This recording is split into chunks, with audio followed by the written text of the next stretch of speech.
can see Labour down to 202 seats, the Conservatives on 365 there.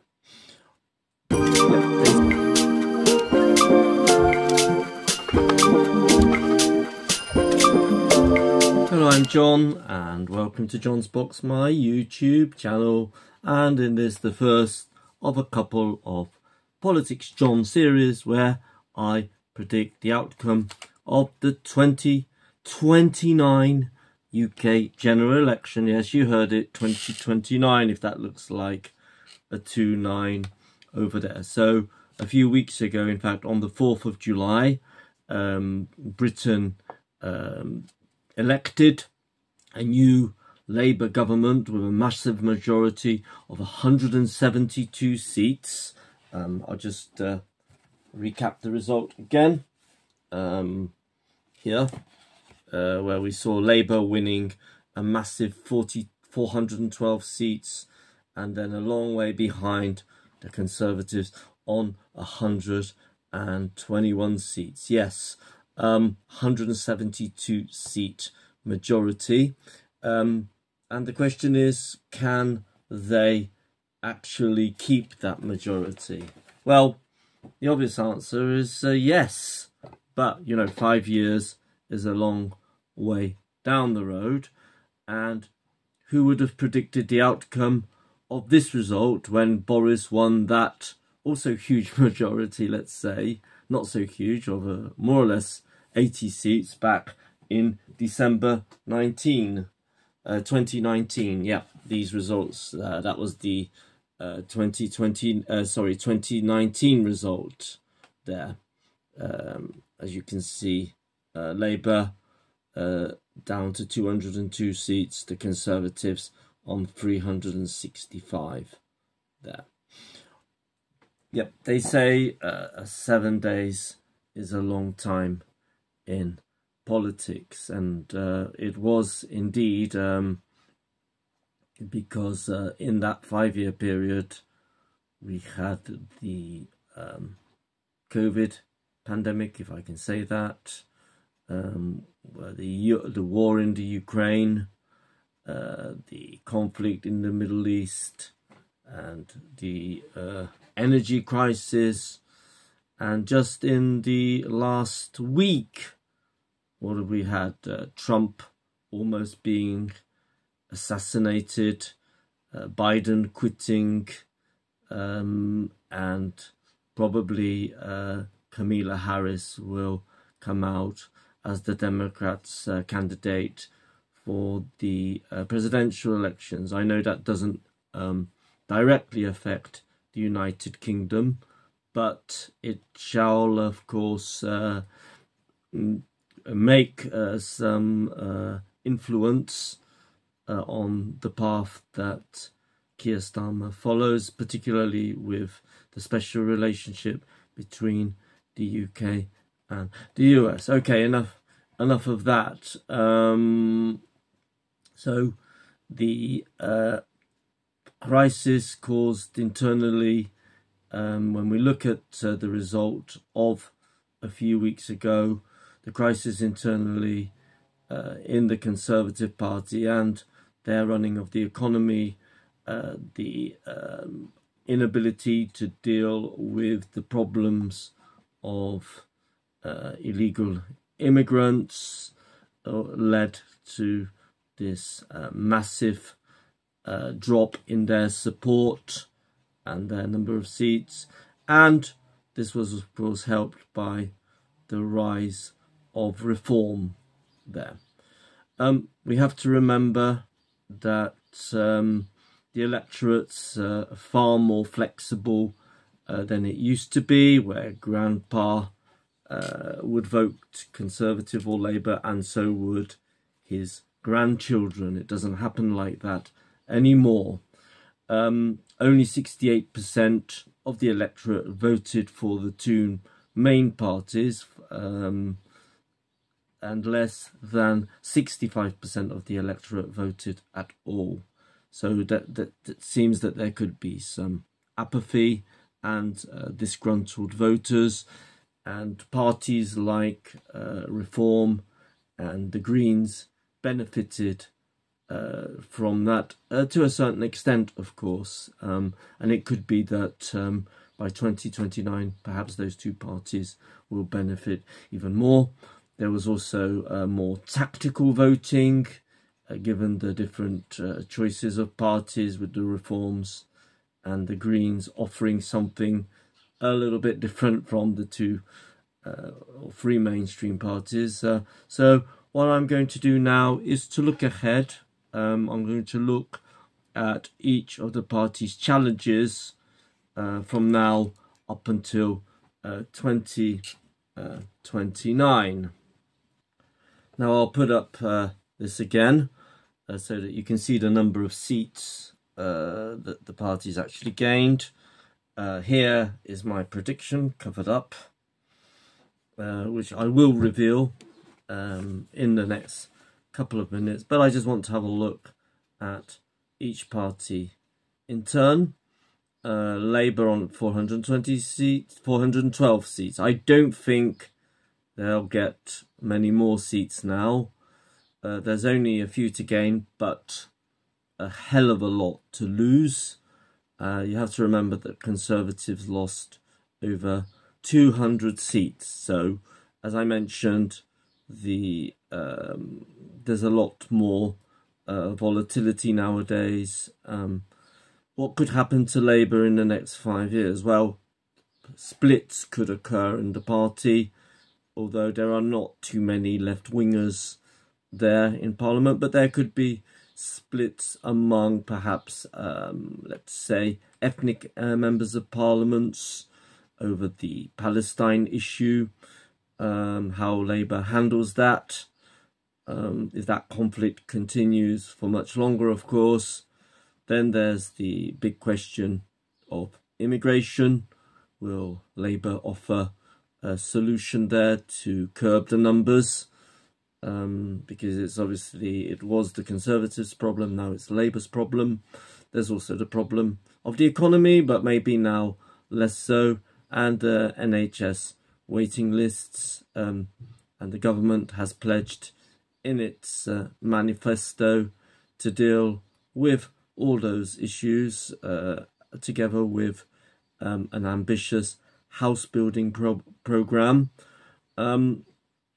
But there's also, as I've just mentioned, the threat is the rise of Reform, which can potentially take working class votes in the red wall seats if the Reform decides to focus, which I'm sure it will. And the fact that Reform came second in as many as 80 constituencies. Now that's a huge number. So that's the threat for Labour. Opportunities few. I'll now turn to the Conservatives, currently on 121 seats. The key here is who the Conservatives will elect as leader, and will that leader be able to unite the party, I mean particularly the parliamentary party. Now it's dwindled to 121 seats only, so there are very few, let's say, more radical members who could throw a spanner into the works.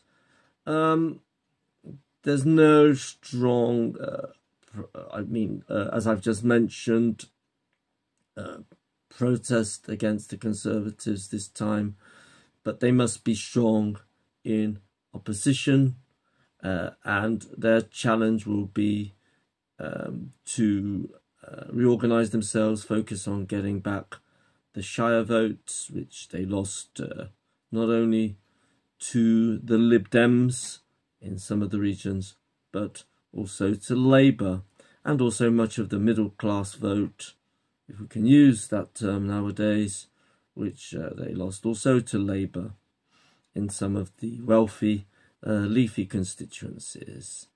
And their hope would be for getting back some or most of those Reform voters. And most of them were, as I mentioned, disgruntled or former Conservative voters, perhaps to some extent also Labour voters.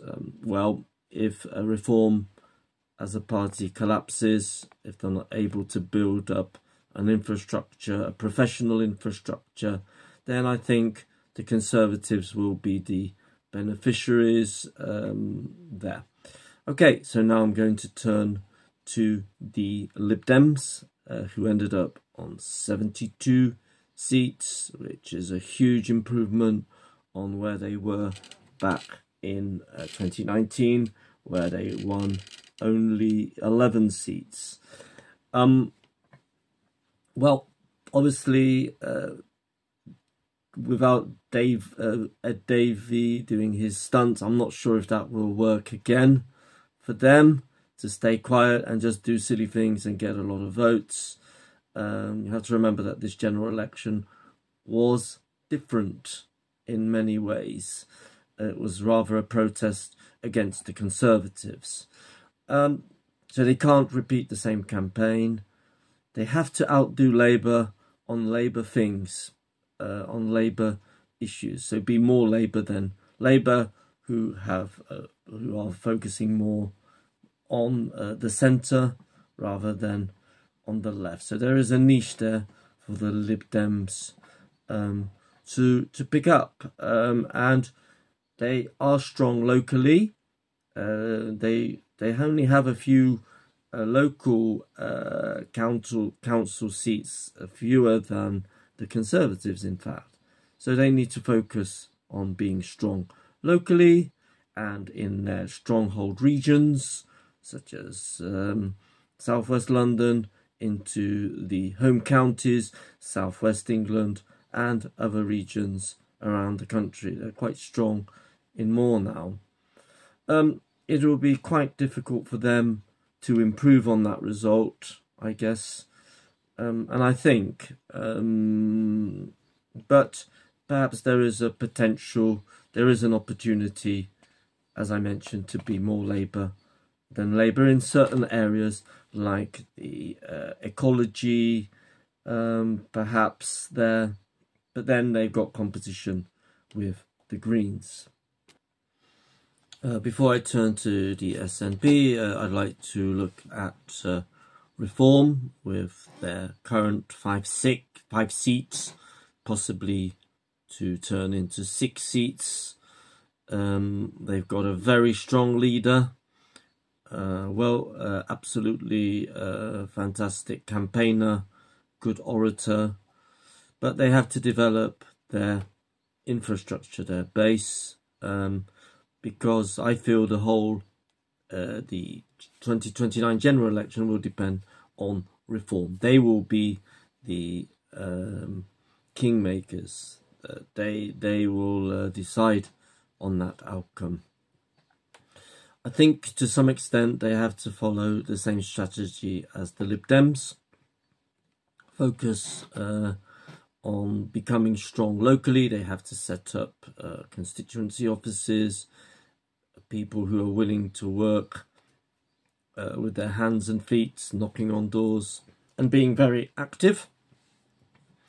Remember, they won over 4 million votes at the general election. They won more votes than the Lib Dems, but of course, because of the electoral system, fewer seats.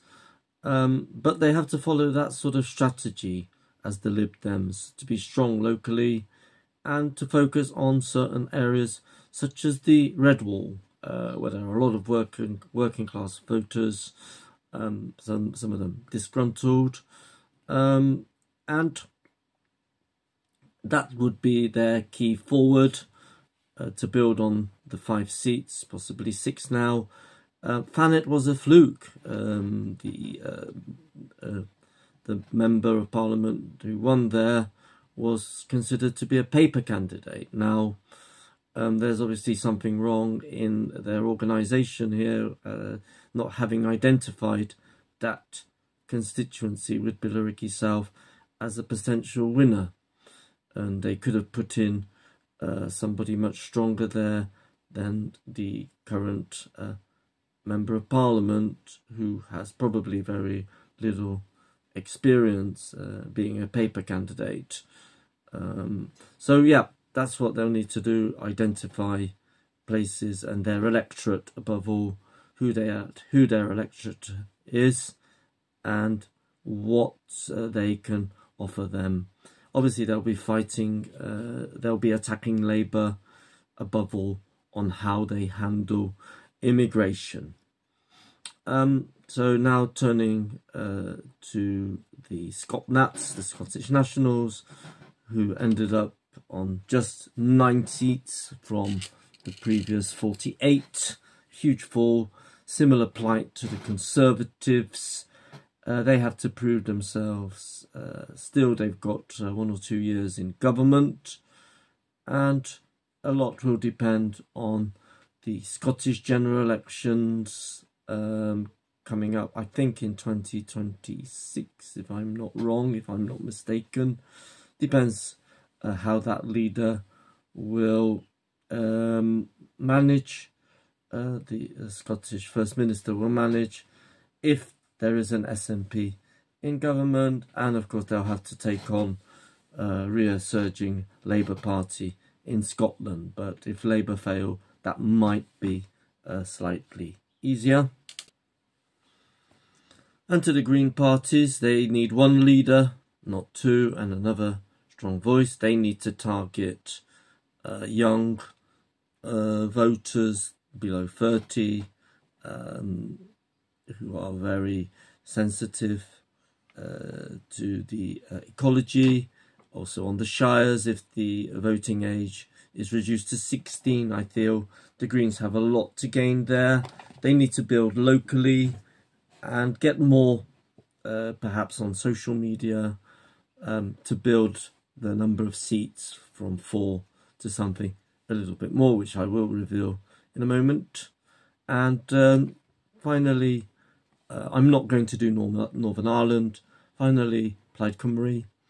They're dominant, of course, in the Welsh-speaking regions, and for them to develop, they need to focus more on the industrial part of Wales, the valleys, where there are Welsh speakers, but to, again, try to be more Labour than Labour. So there's a bit of competition there. There's a bit of competition also what the Lib Dems might try to do in England. Plaid Cymru ought to do in Wales. There could be also a competition from Reform in the valleys, and in a couple of seats Reform came second. They narrowly missed out, I think it was in Llanelli, by about 1,000 votes. I'm talking about Reform now. So that's the challenge for Plaid Cymru. I'm not going to do Northern Ireland, but there Sinn Féin is looking strong, and I think based on the demography in Northern Ireland, they'll continue with that. Finally, the independents, mostly pro-Palestine groups or individuals. If they create a party, they could also take a few seats off Labour. If they unite, I mean, there. So there's another potential. That's why I've included them. Currently, there are, if I don't include the Northern Ireland parties, about 4 or 5 independents in Parliament. So this is my prediction based on my analysis and what I've just said to you. I think Labour will lose about less than 100 seats then, but they'll still be the majority. They'll still form the next government. Assuming all goes well, the Conservatives should pick up 50 seats at least. Reform should pick up a lot also, mainly from Labour, on condition that they do develop. This is, the positive scenarios for the opposition parties, I mean. If they do develop their base and target on certain seats, they should be up to 42. I think there'll be a slight fall in the Lib Dem supports. They could lose seats, some of the seats back to the Conservatives. Not too many. The Greens, they'll be focusing locally. I'm sure they'll follow the same strategy, but one leader. They'll be on 10 seats. I think the Scott Nats will pick up slightly. There might be some momentum for another referendum. I doubt it, but if Labour decide not to focus on Scotland, I think they will ignore the SNP for any cause of a referendum. Obviously, we won't see the breakup of the Union. Like Cymru, they could penetrate those areas I've mentioned, and who knows, end up doubling their seats. Again, that's very positive, but they need to target. All depends on what Labour do in Wales, the popularity of the Welsh government, and the independents. If they form themselves into a party, they could end up with as many as 10 seats. Of course, if some of the current Labour MPs of that persuasion defect or decide to become independents, who knows, they might even give themselves a new party name and unite. And others, that's Northern Ireland and the Speakers, on 20 seats, making a total of 650 seats. So I'll leave that there for you to look at, to ponder, to laugh at even. I'm sure you might not agree with some of it. I don't think there'll be a radical change. I think we'll see Labour for at least another term, if not two. But that's what even Keir Starmer thought when he became Labour leader, that it would be impossible to overturn that majority. But a lot of things happened within the Conservative Party, the Partygate scandal, Liz Truss as Prime Minister, what a disaster that was, and the party splits. So everything's possible here, nothing is impossible, but I'm being quite reasonable in my prediction. So yes, I've been ranting on for over 20 minutes, and if you're still here, well, I admire you.